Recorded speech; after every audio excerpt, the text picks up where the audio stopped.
Blessings, blessings, blessings. Welcome, my listener, to this amazing channel. My name is Sam King, and I present to you the audio version of the Bible as it is written. Kindly let us subscribe and share with our friends as we celebrate the good news of our Lord Jesus Christ. And today we will look into the book of Deuteronomy, chapter number 6. And I read, "These are the commands, decrees, and laws the Lord your God directed me to teach you, to observe in the land that you are crossing the Jordan to possess, so that you, your children, and their children after them may fear the Lord your God as long as you live, by keeping all his decrees and commands that I give you, so that you may enjoy long life. Hear, Israel, and be careful to obey, so that it may go well with you, and that you may increase greatly in a land flowing with milk and honey, just as the Lord, the God of your ancestors, promised you.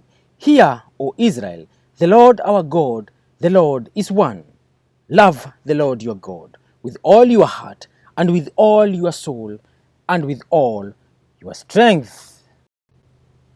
These commandments that I give you today are to be on your hearts. Impress them on your children.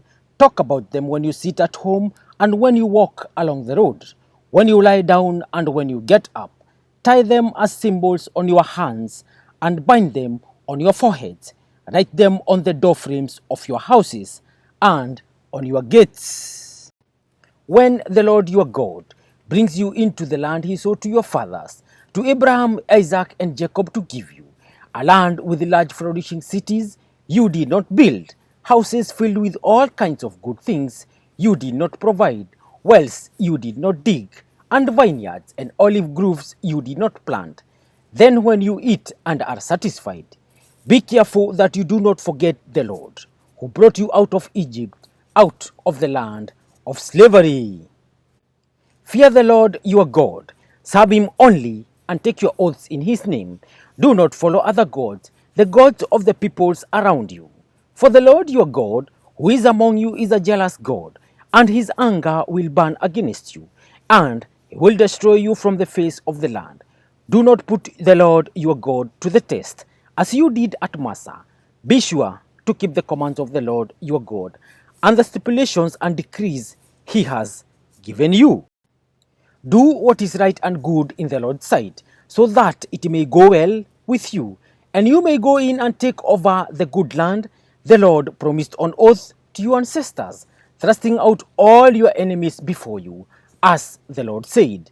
In the future, when your son asks you, "What is the meaning of the stipulations, decrees, and laws the Lord our God has commanded you?" Tell him, "We were slaves of Pharaoh in Egypt, but the Lord brought us out of Egypt with a mighty hand.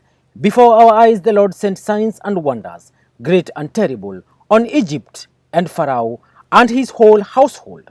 But he brought us out from there to bring us in and give us the land he promised on oath to our ancestors." The Lord commanded us to obey all these decrees and to fear the Lord our God, so that we might always prosper and be kept alive, as in the case today. And if we are careful to obey all his law, the Lord our God, as he has commanded us, that will be our righteousness. Thank you, thank you, thank you, listener. That marks the end of today's presentation. Kindly let us remember to subscribe. And as I sign out in style. Peace.